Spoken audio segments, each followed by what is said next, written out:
It's official. I am an old man. For the last couple years, I've comforted myself by saying I'm in my early 70s, but math is simple and unforgiving. Today is my 75th birthday, and God, the years do fly. I'm not here for your well wishes. This is hardly a milestone I'm excited about. I'm glad to still be here, of course, but I find I have less and less to live for with every passing year. My bones ache, my kids live far away, and the other side of my bed has been empty for just over 8 months now. In fact, once I cast my vote against that goddamn Trump this November, I may have nothing to live for at all. So spare me your happy birthdays, and your congratulations if you please. I'm here because I have a story for you, and it's one I've never told before. I used to think I kept it inside because it was silly, or maybe because nobody would believe it. I've found, though, that the older you grow, the more exhausting it becomes to lie to yourself. If I'm being perfectly honest, I've never told anybody this story because it scares me almost to death. But death seems friendlier than it used to, so listen closely. The year was 1950. The setting, a small town in Maine. I was a boy of 9, rather small for my age, with only one friend in the world to speak of. And his family, seemingly on a whim, decided to move 2,000 miles away. It was shaping up to be the worst summer of my life. My pop wasn't around, and my mom was a chore whore. Boy, was I proud of myself when I came up with that one. So I wasn't apt to hang around the house. With some hesitation, I decided the public library was the place to be that summer. The library's collection of books was meager to say the least, but within the walls of that miserly structure I would find no undone chores, no nagging mother, God rest her soul, and perhaps most importantly, no other children with whom I would be expected to associate. I was the only kid with a low enough social status to spend his precocious days of freedom sulking amid the bookshelves, and that was just fine with me. The first half of my summer was even more dreadful than I had imagined it would be. I would sleep in until 10, do my chores, and then ride my bike to the library, and by bike I mean rusty log of shit attached to a pair of wheels. Once there, I would split my time between unintentionally annoying the elderly patrons and deliberately doing so. One pleasant lady actually interrupted my incessant tongue-clicking to hiss a "shut the fuck up" at me. The first time I ever heard a grown-up use the F word. Big fucking deal, I know, but in those days it was unheard of. The dreary days turned to woeful weeks. I had actually begun praying for school to start again, until I discovered the basement. I could have sworn I'd roamed every inch of that library, but one day in the far corner behind the foreign language collection, I stumbled across a small wooden door I had never seen before. That was where it all began. The door was windowless and made from oak that looked far older than the wall in which it rested. It had a knob of black metal that quite literally looked ancient. I wouldn't have been surprised to learn it was crafted in the 17th century. Engraved on the knob was what appeared to be a single footprint. I had the sense that whatever lay beyond this door was forbidden to me, and therefore probably the most interesting thing I would encounter all summer. I quickly glanced around to make sure nobody was watching me, then turned the heavy knob, slipped behind the door, and shut it. There was nothing, only darkness. I took a couple of steps and then stopped, unnerved by the totality of the shadow which surrounded me. I waved my hands in front of me in an attempt to find a wall or shelf or anything to hold on to. What I actually found was far more subtle, a small string dangling from above, but far more useful. I grabbed it and firmly pulled it down. Back in the day, lots of light bulbs were operated with strings, and this was one of them. My surroundings were instantly illuminated. I was standing on a small dusty platform that looked as though it hadn't seen life in quite some time. To my left was a crickety-ass spiral staircase made of wood and appearing ready to collapse at any second. The bulb was the only source of light in the room, and it was feeble, so when I peered over the railing to see what lay below, The bottom of the staircase dissolved into the darkness. I was beginning to feel scared. This place, wherever I was, seemed to have no business in a town library. It was as though I were in a completely different building, but no 9-year-old likes to let a mystery go unsolved. Looking back, I wish I could tell my prepubescent self to turn around, go back, do anything else besides descending that staircase. You'll be spared a lot of sleepless nights, I'd say. But of course, I didn't know that then, and I may not have listened even if I had. So instead of turning back, I took a deep breath, gripped the railing, and glared resolutely forward as I began my descent. The wood on the railing was dry and covered with splinters. I immediately let go, holding my hands out for balance as I carefully traversed the staircase.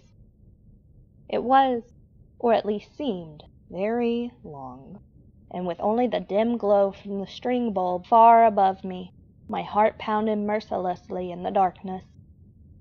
Even kids can sense when something isn't right, I think. They just don't always give a shit. By the time my feet reached the cement floor at the bottom, the light from the bulb above was very nearly a memory. But there was a new light source, and God, I'll never forget it. Directly in front of me was a door, massive, and a deep shade of red.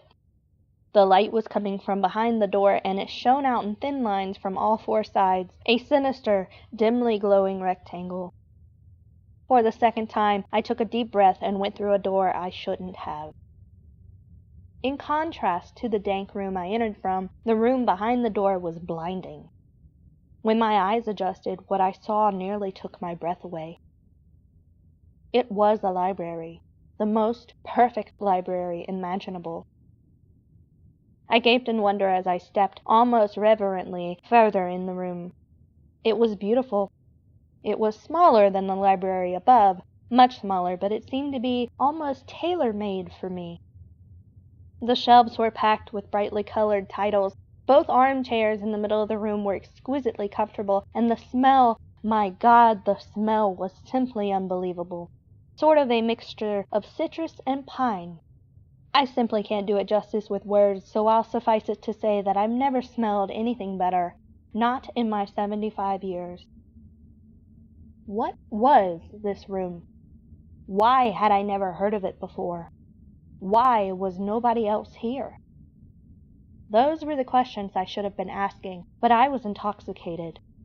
As I gazed around at all the books and basked in the smell of paradise, I can only form one thought. I will never be bored again. In truth, boredom only hid from me for 3 years. It was on my 12th birthday, 63 years ago to this day, that everything changed. Before that day, I visited my basement sanctuary as often as I could, usually several times a week. I never saw another soul down there, yet strangely remained free of suspicion.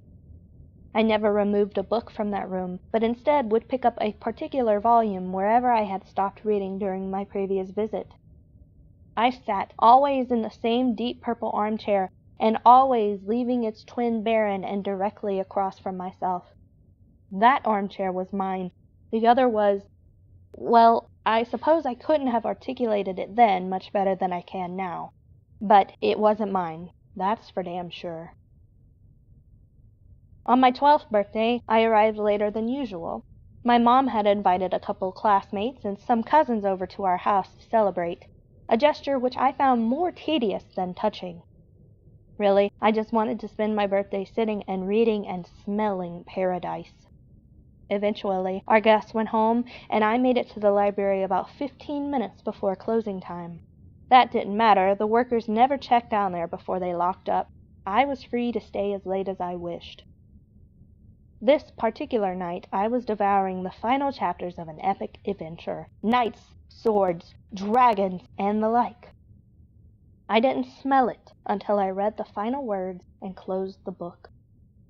The once exquisite aroma of that room had turned sour. I sat for a moment unsettled.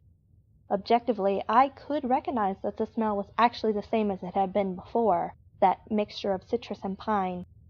I just perceived it differently, and I didn't like it anymore. It was the nasal version of an optical illusion. You know, the one that looks like a young woman glancing backwards, but all of a sudden you see that it's really an old woman facing toward you. You can't unsee that, and I couldn't unsmell this. The spell was broken. The odor almost seemed, for the first time, to be coming from somewhere specific. With a fair amount of trepidation, I stalked around the room, sniffing the air like a crazed canine until I came to a shelf near the back. The shelf was perfectly normal, with the exception of one title. A large, leather-bound cover of solid faded maroon with one striking black footprint at the top of the spine. This was the source of the smell. I opened the front cover and saw one sentence scrawled neatly in blood-red ink atop the first page. Rest your sorrows down, friend, and leave them where they lie. I stared at this sentence, mesmerized, as I began to retreat to my chair. I turned a page, blank. The smell became stronger. Another page, blank, and the smell grew stronger still. I stopped for a moment, suppressed a gag, and continued walking. Then, as I neared the armchairs, I turned one final page, and there, in the same sinister print, was the last thing I expected to see. My own name. I dropped the book. I began to sprint toward the door, but as I shifted my gaze forward, my heart leapt to my throat and I stopped in my tracks. The empty chair wasn't empty anymore. An aged man in a suit sat before me, one leg crossed over the other, contemplating me with piercing gray eyes and a light smirk. This was all too much. I fell to my knees and expelled the contents of my stomach onto the carpet. I wiped my mouth, staring at my vomit, when I heard the man let out a chuckle. I stared at him disbelievingly. "Who are you?" I asked, panic in my voice. The man leapt to his feet, grabbed me gently by the shoulders, and helped me to my chair. He sat once again in his own. "I fear we got off to a bad start," he said, glancing at the pile of sick on the carpet. "The smell, it does take some getting used to." "Who are you?" I repeated. "Tonight you will know hardship like you've never before known," he said. "I come as a friend, offering you refuge from it and all other storms which lie ahead." I wanted nothing more than to leave at that moment, but I remained seated. I asked him what he was talking about. "Your mother is dead, my boy, by her own hand in her kitchen. The scene is gruesome, I must admit," he said in sorrowful tones, but was there a playful glint in his eye? "Surely you wish to avoid this path. I can show you a safer one." My blood ran cold at the horrors this man spoke of, but I did not believe him. "What do you want with me?" I demanded, trying to sound braver than I felt. He laughed, an old raspy yelp that seemed to shake him to his bones. "Nothing but your friendship, dear boy," he said. Then, sensing I found his answer inadequate, he expounded. "I want you to come on a journey with me. My work is noble, and you will make a fine apprentice, and maybe when I'm done," he sighed, tiredly, running his bony fingers through his white hair, "maybe then my work can be yours." I stood up, shuffling toward the door but never breaking his gaze. "You're crazy," I told him. "My mom isn't dead. She's not." "See for yourself if you must," he said, gesturing toward the door. I threw him a contemptuous glare and bolted for the exit. As my hand closed around the knob, he said my name softly. In spite of myself, I turned around. "Your road won't be easy, friend. If it ever becomes too much for you, and I mean ever," he said, pausing to sweep his hand over the room, "you know where to find me." I slammed the door behind me and took the decrepit stairs 2 at a time. I exited the library, clambered onto my bike, and hightailed it home. The front door was wide open. I dismounted, leaving my bike in a heap on the ground, and approached the house cautiously. The old man was lying. He must have been. Still, tears began to sting my eyes. Heart pounding, I stepped inside and called for my mother. I heard no answer, so I turned into the kitchen. To this day, I don't know why she did it. I've lived in that small town in Maine my entire life, although I've kept mostly clear of the public library. Once in my late 20s, I summoned the courage to step inside. Life was good at that time, and my fear had begun to morph into idle curiosity. Where the door to my basement sanctuary once stood was only a blank wall. I asked the librarian what had become of that basement, though in my heart I knew the answer. There was no basement, she said.